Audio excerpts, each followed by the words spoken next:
What's up everyone? For today's video, we will learn about the binomial theorem. For this lecture, we're going to find out how a binomial expression can be expanded and related to sequence and series. First, have you ever wondered if, aside from the traditional FOIL or CLAM methods, there's any shortcut that we can use to easily determine the expansion of a binomial? Yes? Well, fear not, because we've got you covered. First, let's define the binomial theorem.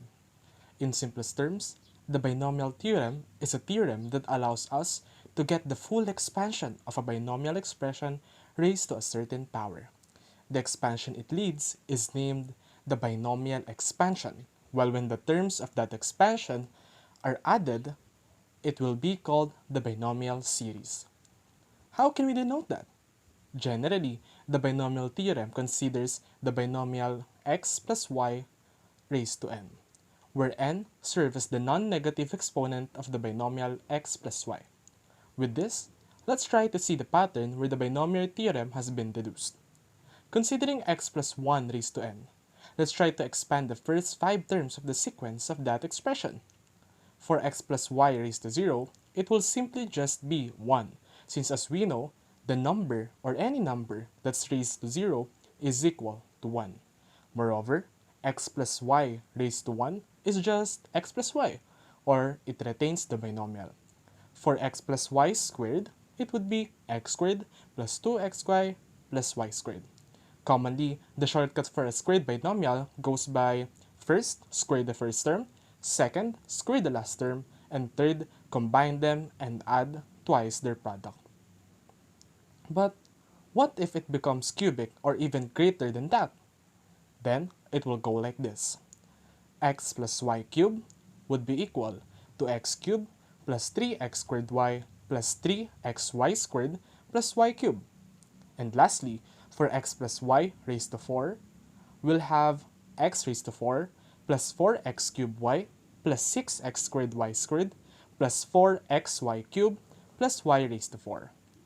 When we try to carefully assess these equations, we can observe that from left to right, the exponents of the variable x decrease from n or the exponent to 0 as it results in 1, which leaves a term composed of only y.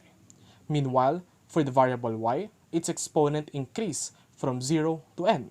Also, when we try to add the exponents of the variables in each term, we'll observe that their sum is equal to n.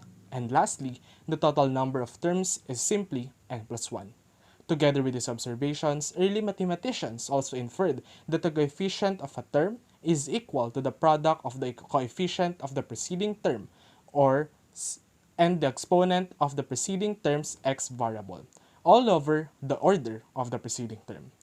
Let's try to look back at x plus y raised to 4 is equal to x raised to 4 plus 4x cubed y plus 6x squared y squared plus 4xy cubed plus y raised to 4.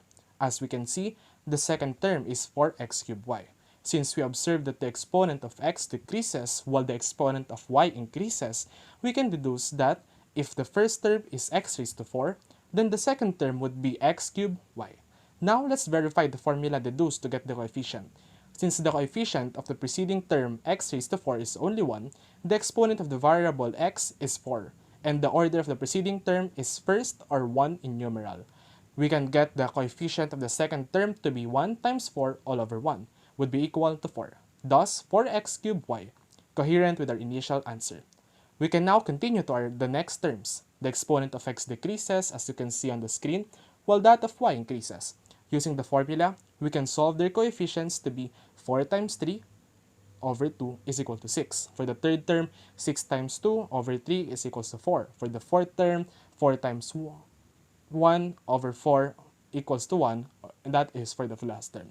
With this, we're able to verify that the formula for the long method of the binomial theorem is that. Now it's your turn. Try to find the binomial expansion of the given expression in there.